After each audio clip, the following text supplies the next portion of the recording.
the vanishing link. Before you dive into the darkness, smash that subscribe button, hit like, and comment if you think you can survive what lurks in the shadows of the internet. Rain pelted the streets of Chicago, turning the alleyways into reflective pools of neon and despair. Thomas Kane stumbled, clutching his backpack like it carried his very life. Behind him, a black SUV prowled silently, tires whispering across the wet asphalt. Kane didn't hear it until it was almost too late. Detective Mara Jennings arrived at Kane's apartment later that night, responding to a panicked 911 call. The place reeked of damp carpet and burnt circuitry, the remnants of a fire that had been hastily put out. A note on the fridge caught her eye. "They know. You should have stayed silent." Precise, deliberate handwriting smeared slightly from moisture. Whoever had left it had been inside his life, tracking his every move. Kane wasn't just a journalist. He had been investigating the darknet's most hidden marketplaces, digital underground hubs where identities were stolen, secrets sold, and sometimes lives ended. His latest lead, a single encrypted link that promised to expose a powerful syndicate. Now Kane was gone. Across the city, a shadowy figure named Nightshade watched multiple monitors in a small, dim room, a ghost in the system. He wasn't just a hacker. He was a broker of secrets, trading stolen information across continents. Tonight, he stumbled across something dangerous, something that could make Kane's disappearance the least of his problems. At the precinct, Detective Luis Ramirez held up a cracked USB drive retrieved from Kane's apartment. Doesn't look like much, but Mara knew better. They needed cybercrime analyst Dr. Evelyn Moore. Evelyn worked with surgical precision, fingers gliding over keys, decrypting layers of protection. "This isn't just data," she whispered. "It's a map. Every transaction, every deal, every identity sold on the network. And it's global." The deeper Mara dug, the more she realized Kane's disappearance was no accident. Even his closest contacts were under scrutiny. Lena Vaughn, a mysterious informant claiming insider access, had sent fragmented warnings. Betrayal was closer than Kane realized. Someone he trusted, or thought he did, was compromised. By midnight, a shocking turn. A local informant had been found dead. A single gunshot to the head. Apartment untouched otherwise. Open emails hinted at sensitive exchanges. Blurred but vital. Mara and Ramirez exchanged grim looks. Someone was orchestrating events with precision, sending messages through fear and death. Kane's apartment held more secrets. Beneath the floorboards, Mara found a black notebook. Lists of names, dates, cryptic symbols. At the end, a phrase in bold red ink. "Trust no one. Not even me." Then came the basement door. Locked for decades, yet creaked open as Mara reached for the notebook. A shadow of dread fell over her. What waited behind that door would change everything. Into the web of shadows. If you thought the first chapter was dark, buckle up, hit subscribe, like, and comment if you dare to follow the truth into the darkest corners of the internet. The basement smelled of damp concrete and rust. Mara's flashlight cut through the darkness, revealing shelves stacked with old servers, tangled cables, and a faint hum of electricity. Every shadow seemed alive, whispering secrets of crimes that had never been solved. In the center of the room, a metal case sat under a dusty tarp. Mara lifted it carefully. Inside were hard drives, neatly labeled encrypted code. Each one was a key to a world most people would never see, a digital empire built on stolen identities, black market transactions, and human greed. Meanwhile, Nightshade had traced a missing encrypted link. Every IP address led him deeper into a maze of proxies and virtual private networks, bouncing from one country to another. He realized the syndicate wasn't just a criminal enterprise. It was a global network of hackers, corrupt corporate executives, and rogue law enforcement. Every lead Kane had uncovered had been meticulously monitored. The journalist hadn't simply stumbled into danger. He had been hunted. At the precinct, Evelyn began examining the hard drives Mara had recovered. "This is bigger than anything we've seen," she said, scrolling through a database of transactions, stolen passports, and financial records. "They're laundering money through shell companies, selling sensitive information and manipulating markets." And Kane's link, it was a master key.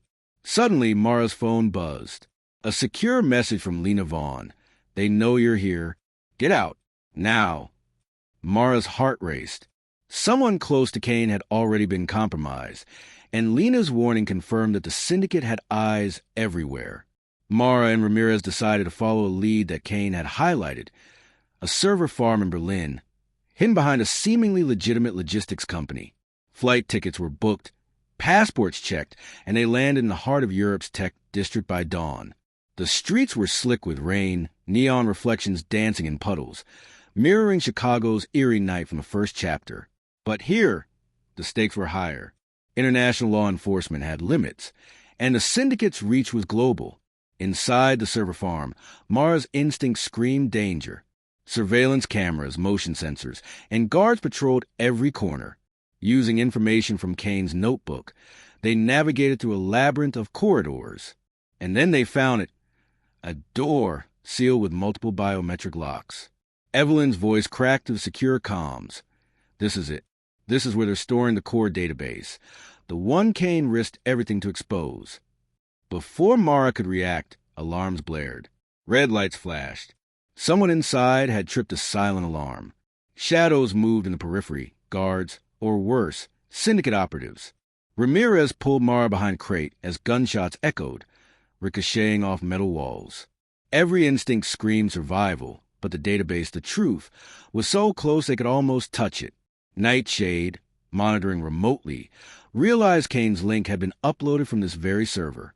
Whoever controlled it could manipulate the information to eliminate enemies, blackmail governments, and erase entire identities. And he knew the syndicate had realized someone was tampering with their systems.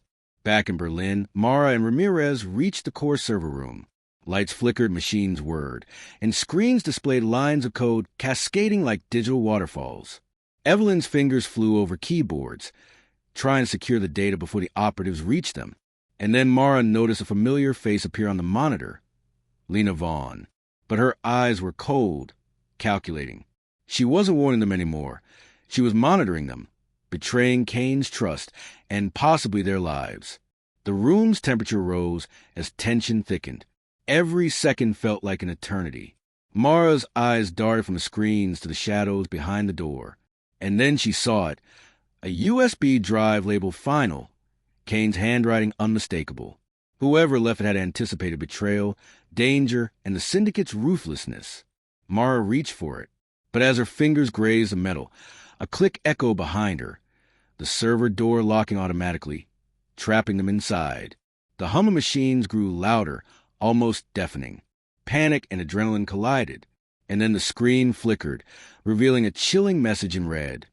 You shouldn't be here. You know too much. Mara froze. The syndicate wasn't just watching. They were controlling the room. Every exit sealed. Every move monitored.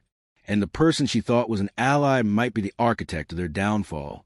The danger had escalated beyond anything they imagined. Kane's disappearance was only the beginning. And as the servers hummed, Mara realized one terrifying truth.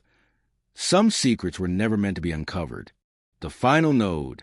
If you thought the darkness was deep before, hold on tight. Hit subscribe, smash like, and comment, because the truth you're about to see will leave you questioning everything. Trapped inside the Berlin server room, Mara's mind raced. Red lights pulsed, alarms wailing like a predator's roar. Ramirez checked the exits, sealed, reinforced, and monitored. Evelyn's fingers flew over the keyboard, desperately trying to extract Kane's final USB link before the operatives could intercept them. But then came the voice over the intercom, cold and metallic.